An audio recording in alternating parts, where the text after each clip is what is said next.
Good morning.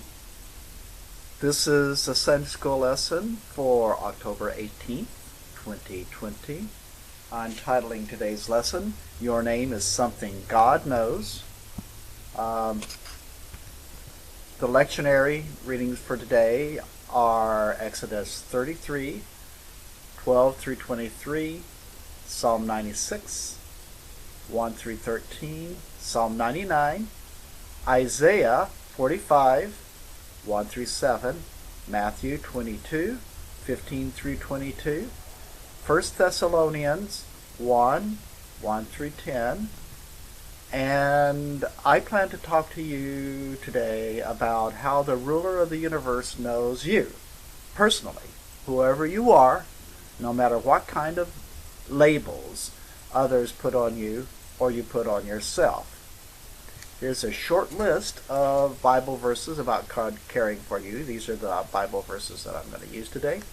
Exodus 33:12, 1 Kings 19:11 and 12, 2 Chronicles 7:14, Psalm 136, 1 through 6, I believe, Psalm 138, Psalm 139, 1 through 4, Psalm 29, 13 through 14, Isaiah 40:26, Isaiah 45:1, Isaiah 47:7, Isaiah 65:1, Matthew 6:28, Matthew 15:8, John 10:14 and 16, Acts 17:24 and 27, Philippians 4:3, and Revelations 21:27. I want to add that there's a lot of passages in the Bible that talk about God knowing you individually. This is just the tiniest bit. This image is from, it's the courtyard of the Department of Justice. It's a basement courtyard, so you have to look for it. And it's, I thought it was a nice statue about knowing. So, Moses went up to the mountain.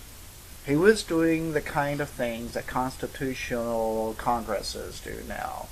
The people, God's chosen people, they stayed below because they were afraid of all the special effects associated with meeting God. You know, smoke, pillars of cloud, and that kind of thing.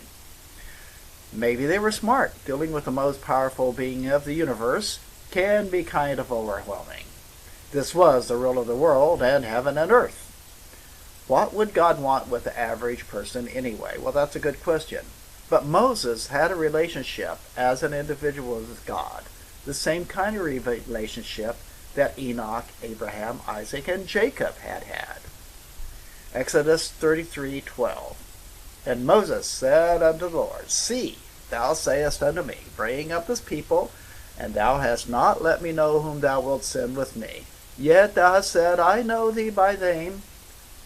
Thou hast found grace in my sight. So Moses was what we call a very important person. He was a VIP. He was a ruler. He commanded things. He commanded people. He was a head honcho. Later on in the prophet Isaiah, we see a relationship of individuality where God knows the individual between God and a pagan ruler, Cyrus the Great.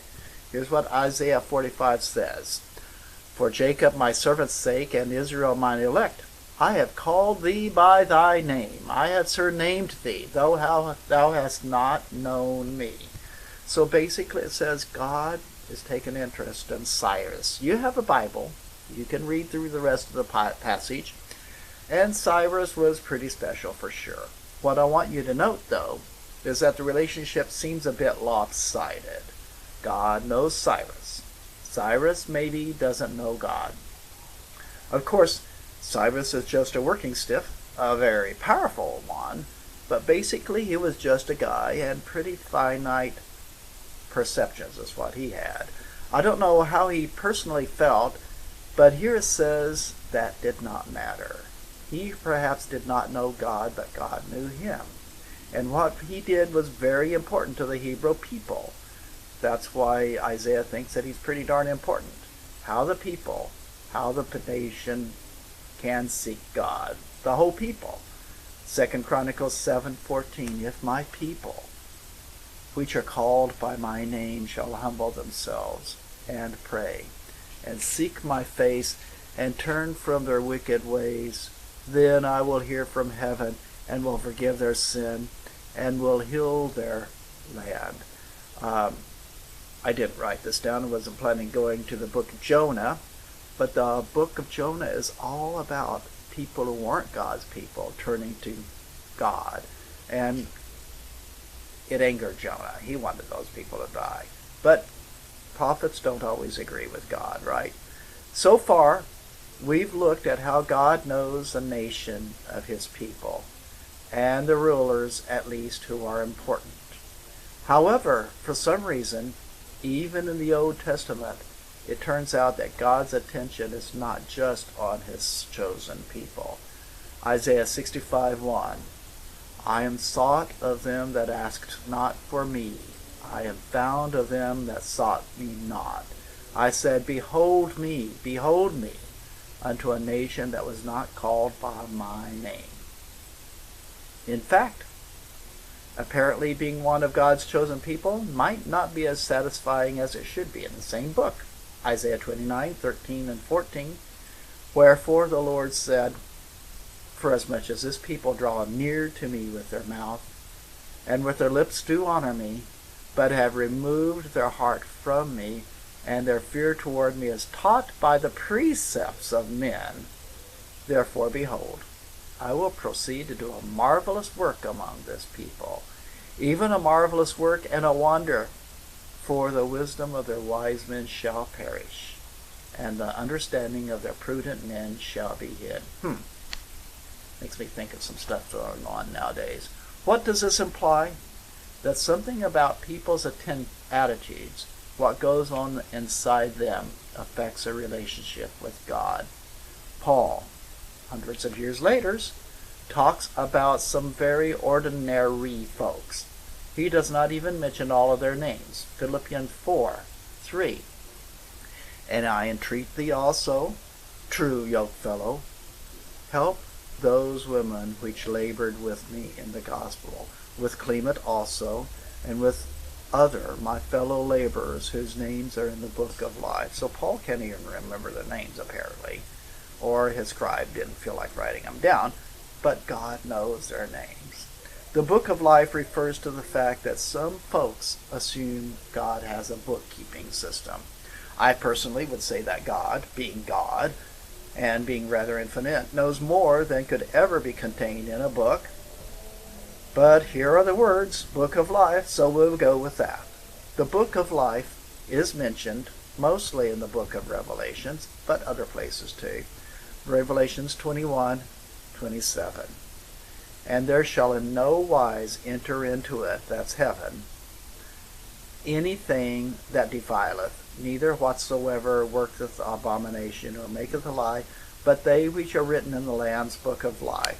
Now, most of the passages about the book of life talk about negative things happen. Apparently, there's some scariness associated with this book. You are free to look it up. I don't want to go to the negative places right now. You have Bibles and internet search engines, and you're probably smarter than I am anyway. But the good thing about the book of life is that apparently anybody's name can be written in it. Let's see something else that Isaiah said. Even everyone that is called by my name, for I have created him for my glory, I have informed him, yea, I have made him. And that's talking about just people, not people that other people would think are worthy of thinking are holy or anything. Thus says everyone. This says everyone, not just some folks, but everyone. The Psalms show that God does not think about the high and mighty. God is not impressed with rulers and millionaires and television stars or reality show people. Psalm 138:6, 1-6. The Lord be high, yet he hath respect unto the lowly, but the proud he knows afar off. Though I walk in the midst of the trouble, you will revive me. You will stretch forth your hand against the wrath of mine enemies, and your right hand shall save me. The Lord will perfect that which concerns me. Your mercy, O Lord, endures forever. Forsake not the work of thine own hands. The claim upon God for God's attention is that you're made by God. In plain language, it's just having existence. My reasoning is that God made everything. Everything that exists. So if you exist, God made you. So you've got that promise. God knows about you. Lift up your eyes on high. Can't talk. Isaiah 40:26. Lift up your eyes on high, and behold who hath created these things, that bringeth out their host by number. He calls them all by names, by the greatness of his might, for that he is strong in power, not one falleth. And it's talking us about like we're stars. Stars are where they are. They're set up there. And God put them in place, and God puts us in place. Isaiah 40 implies that our strength is sustained by God. Psalm 139 is very comforting. Basically, it says you can ignore God. That does not. Well, God won't ignore you. O Lord, you have searched me. You've known me. You know when I sit down, and you know when I get back up. You understand my thoughts from a long way off. You, no matter what step I take, you've already walked circles around me. And you've walked circles around where I make my bed. And you are acquainted with everywhere I could possibly go. Look, not a word that I could possibly speak, but you don't know it already. Jesus says, God even knows how many hairs we have, and that God indeed will care for each of us. Here's a little bit later after that, Matthew 6:28. And why take ye thought for raiment? Consider the lilies of the field, how they grow, they toil not, and they don't spin. Paul, the apostle, expressly states that God's care does not stop at any kind of artificial boundary that's devised by us. He's talking to the people in Athens. And he says in Acts 17:24 and 27, neither is God worshipped with people's hands, as though he needed anything, seeing he gives to everything that is alive, life, and breath, and all things, and has made of one blood all the nations of people who dwell on all the face of the earth, and has already determined the times and the bounds of those nations' habitations. They should seek the Lord, and if they might be able to feel after him and find him, although he's not far from any one of us. Jesus repeats Isaiah in saying that even with all this divine attention, we can still feel distanced from God. Matthew 15:8. This people draws nigh unto me with their mouth and honors me with their lips, but their heart is far from me. In John, Jesus says that his flock is not limited to any boundaries. John 10:14-16. I am the good shepherd. I know my sheep and am known of mine.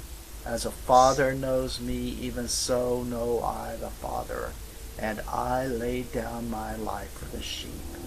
And other sheep I have, which are not of this fold. Them also I bring, and they shall hear my voice, and there shall be one fold and one shepherd.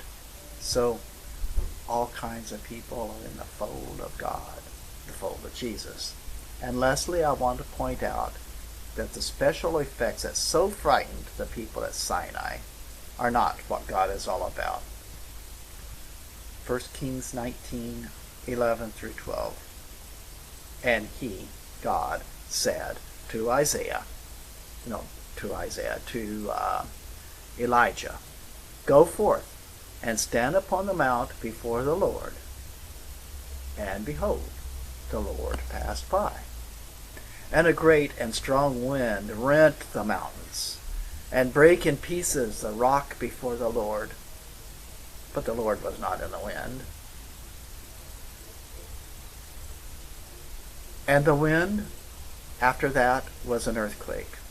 But the Lord was not in the earthquake. And after the earthquake, there was a fire. But the Lord was not in the fire. And after the fire, a still small voice.